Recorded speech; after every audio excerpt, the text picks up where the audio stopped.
Ok, entonces ahora vamos a hablar de obras por impuestos. Es importante remitirnos al régimen anterior, es decir, el contemplado por la Ley 1819 del 2016, porque vamos a tener dos regímenes aplicando de manera simultánea. Ya les voy a explicar por qué. La Ley 1819 contemplaba el mecanismo de obras por impuestos solamente para personas jurídicas y territorios SOMAC. Los territorios SOMAC son estos territorios que fueron más afectados por el conflicto armado. ¿Qué pasaba en este régimen? Se pagaba el impuesto sobre la renta que yo calculaba o mi impuesto de renta, lo pagaba a través de un proyecto que yo mismo desarrollaba.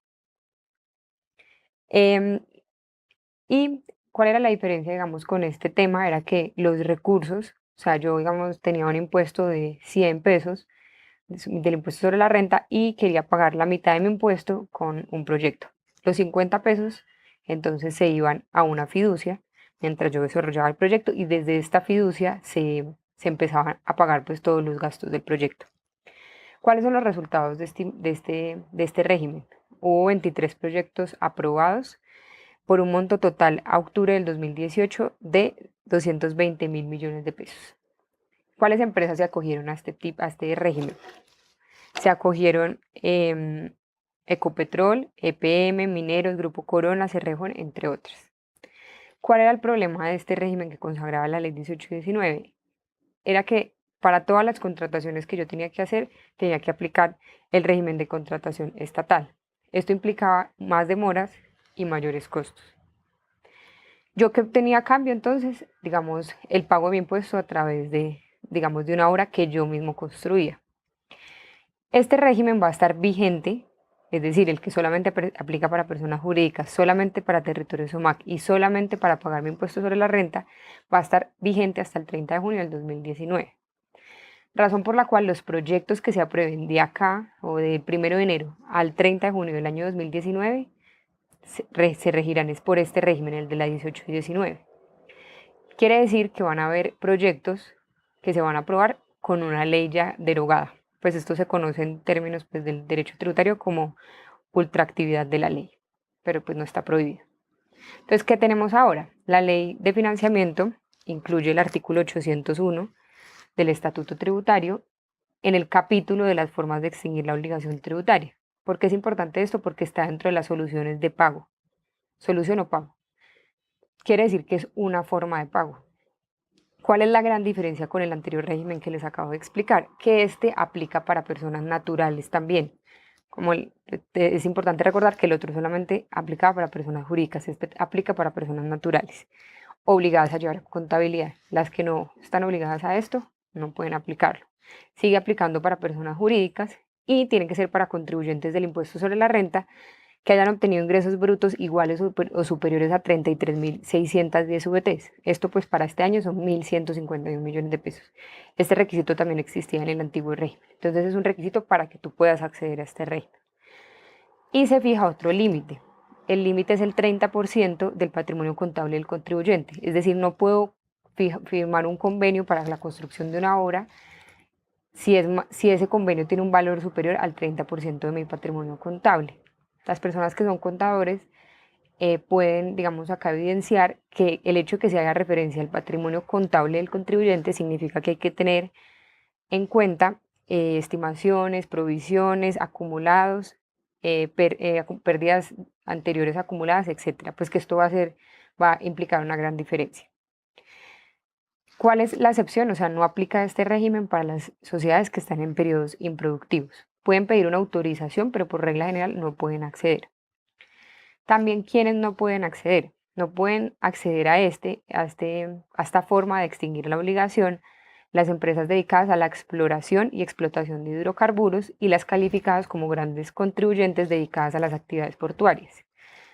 No pueden, no pueden acceder, no pueden acceder a este régimen. O sea, pueden acceder, pero no pueden desarrollar proyectos que estén dentro de su objeto social. Porque es importante esto, las personas que trabajan con la exploración y explotación de hidrocarburos saben que estas empresas, para que las dejen, digamos, operar en algunos territorios, les exigen la construcción de escuelas, etcétera. Entonces, digamos, no pueden hacerlo para su objeto social, tienen que ser para proyectos diferentes. y tampoco aplica para los proyectos que debo ejecutar por mandato de la ley, por un acto administrativo, porque un juez me lo ordenó. Pues no puedo mezclar las dos cosas. ¿Cuál es el objeto de estos convenios?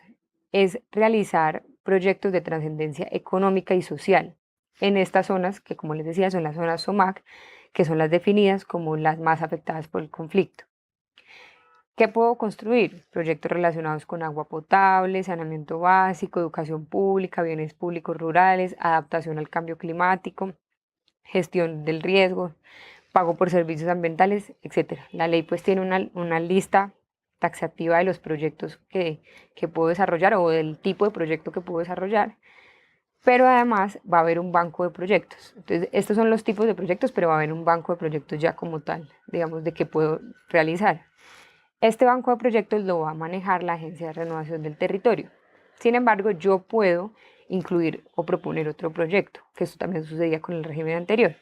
Y en este caso tengo que tener una viabilidad de la entidad nacional competente y también del DNP, pero se puede proponer cosas nuevas. ¿A qué etapa de una obra pública está dirigida esta forma de pago? A todas. Entonces, desde obras, servicios, interventoría, mantenimiento, la operación de alguna obra, la ejecución como tal, incluso digamos, los pasos previos o las etapas previas para desarrollar un proyecto, puedo pagarlas con esta forma. ¿Qué obtengo a cambio? La nueva redacción de la norma no habla de pagos por impuestos, esta es la gran diferencia, sino que habla de que acá se van a celebrar convenios para la ejecución de obras públicas. Entonces, técnicamente no se puede decir que esto es un beneficio o incentivo fiscal, sino que en este caso estamos mediante una forma de pago que se va a pagar en especie de mi impuesto sobre la renta. ¿Qué me da el gobierno a cambio cuando yo construyo este proyecto? Me da unos títulos para la renovación del territorio, que son unos títulos valores que pueden ser negociados de manera pues pública. ¿Qué pasa cuando, digamos, yo tengo un proyecto que dura muchos años? En este caso me pueden ir pagando por hitos para yo recuperar pues mi plata a través de estos títulos. Algo súper importante es que yo no puedo pagar más del 50% de mi impuesto con estos títulos, ese es el límite. Hay algo muy importante y es que esta forma de pago no permite deducciones como las de el descuento en renta por el IVA que yo pago en la adquisición de activos fijos reales productivos. La norma lo prohíbe de manera expresa y consideramos que esto es un error teniendo en cuenta que no estamos ante un beneficio fiscal, sino una forma de pago, razón por la cual no se entiende por qué se limita un descuento que los demás tienen cuando pagan su impuesto en efectivo. Adicional a esto, la norma señala y los demás consagrados en el estatuto, es decir, las demás deducciones consagradas en el estatuto están prohibidas. Eso significa pues que hay una limitación en este sentido frente a los demás descuentos tributarios. ¿Cuál es el procedimiento? Entonces, lo primero que hace el contribuyente es manifestar su interés. Después hay una viabilidad del DNP, del Departamento Nacional de Planeación, y de la entidad nacional competente. ¿Qué significa la entidad nacional competente? Si yo estoy haciendo un colegio, la entidad nacional competente va a ser el Ministerio de Educación. Si yo estoy haciendo un hospital, pues la entidad competente va a ser el Ministerio de Salud. Después de esto, de que hay una viabilidad técnica en ese sentido, hay una aprobación por la Agencia de Renovación del Territorio.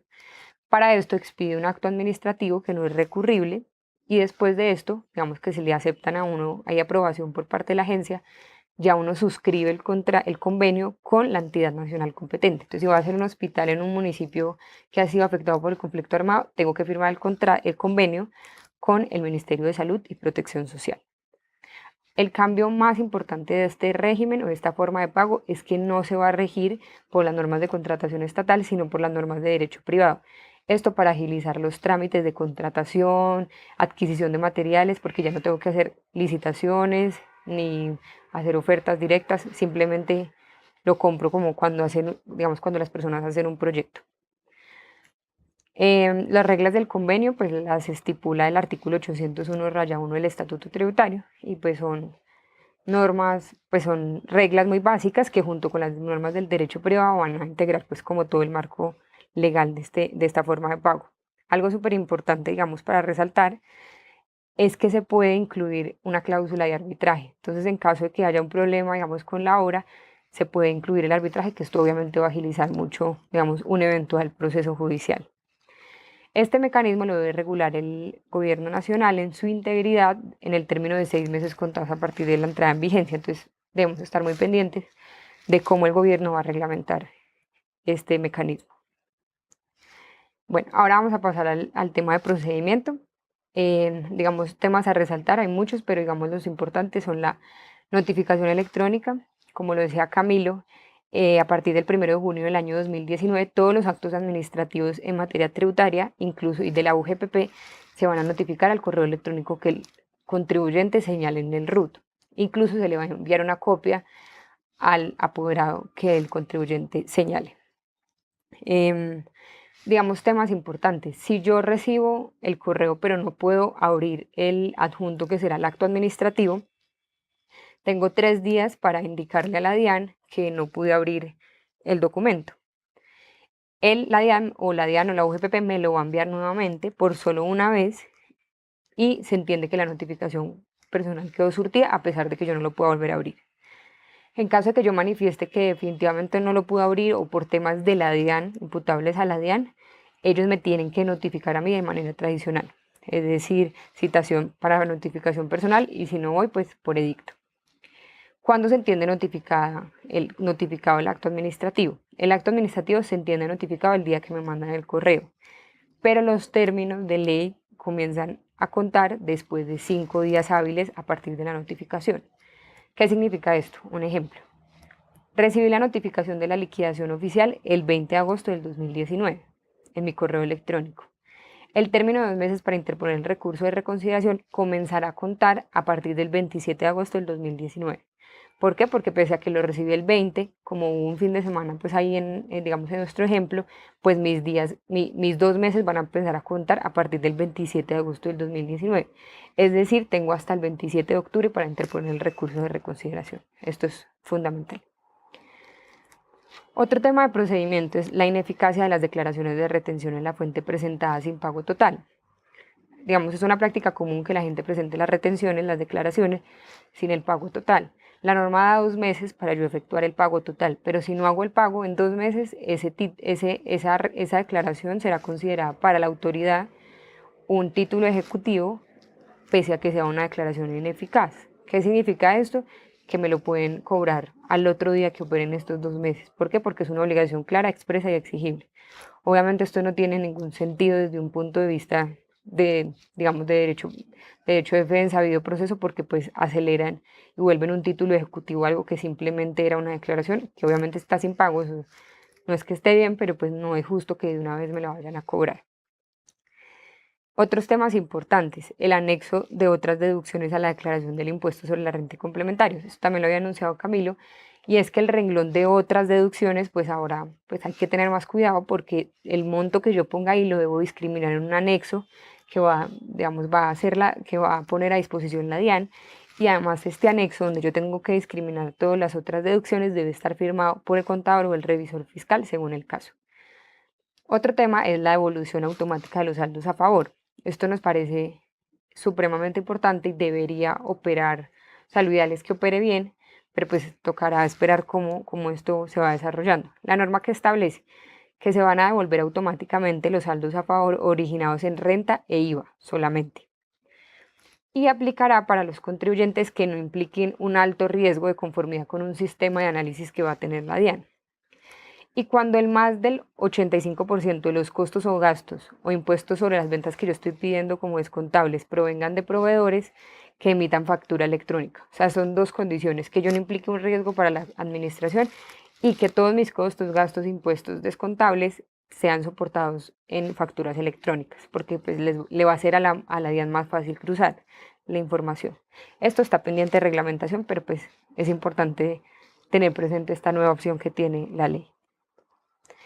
Finalmente pasamos a las prerrogativas. Existen 2 prerrogativas en esta ley de financiamiento. La terminación por mutuo acuerdo es la primera, que pues ya ustedes la conocen porque ya han habido varias versiones antes de esta.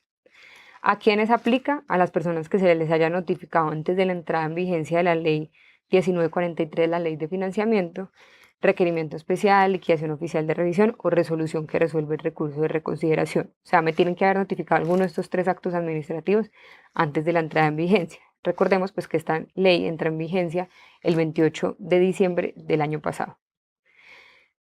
¿Cuáles son los términos? Yo tengo que radicar ante la administración con la que tenga la discusión antes del 31 de octubre del 2019 mi deseo de acogerme a la terminación por mutuo acuerdo. Y la entidad tiene hasta el 17 de diciembre de este mismo año pues para resolverla. ¿Qué pasa? Que hay que tener en cuenta que una cosa es el término máximo que yo tengo para presentar la solicitud y otra son mis términos. O sea, yo no puedo permitir que quede en firme el acto administrativo que pretendo terminar por mutuo acuerdo porque me lo van a rechazar. Entonces, la norma consagra esto, que digamos el hecho de que yo presente la solicitud de terminación no implica que se vayan a suspender los términos. El proceso sigue su curso y si a mí me aceptan la terminación, pues lo que hacen es dejar sin efecto esos actos que se hayan proferido en el entretanto. La norma, digamos, autoriza esta prerrogativa para las entidades territoriales, entonces todas las entidades territoriales pueden acoger esta norma en sus ordenamientos y las corporaciones autónomas. Esto es muy importante, la primera vez que la ley consagra esto para las corporaciones autónomas, que digamos hay muchos procesos en sede administrativa por permisos, licencias, permisos para vertimientos, todo este tema ambiental que de pronto lleva muchos años, pues los contribuyentes pueden terminar esto de manera anticipada. ¿Cuáles son los porcentajes, digamos, de descuento? Para procesos en discusión de impuestos, yo debo pagar el 100% del impuesto y el 20% de las sanciones actualizadas y los intereses. Con esto entonces tengo un descuento del 80%. Para los procesos sancionatorios debo simplemente pagar el 50% de la sanción actualizada y con eso pues doy por terminado este proceso. Los procesos sancionatorios por no declarar, pues obviamente la norma exige el 100% del impuesto y el 30% de la sanción y los intereses. Y para los procesos de devoluciones o compensaciones sin precedentes tengo que reintegrar las sumas devueltas o compensadas en exceso más sus intereses y el 50% de la sanción actualizada.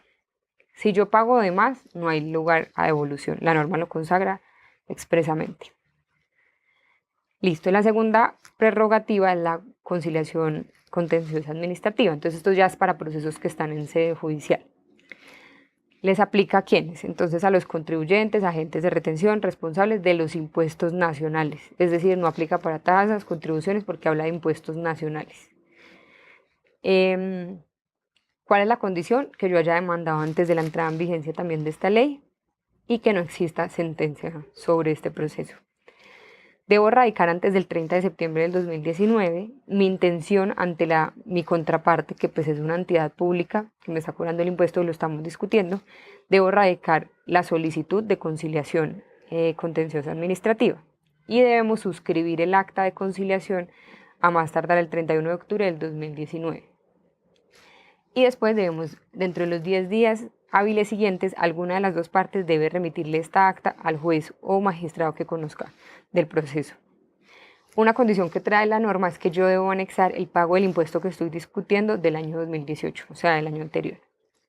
¿Cuáles son los porcentajes de descuento? Entonces, para los procesos que están en primera instancia, debo pagar el 100% del impuesto en discusión y el 20% de las sanciones actualizadas y los intereses. Es decir, tengo un descuento del 80%.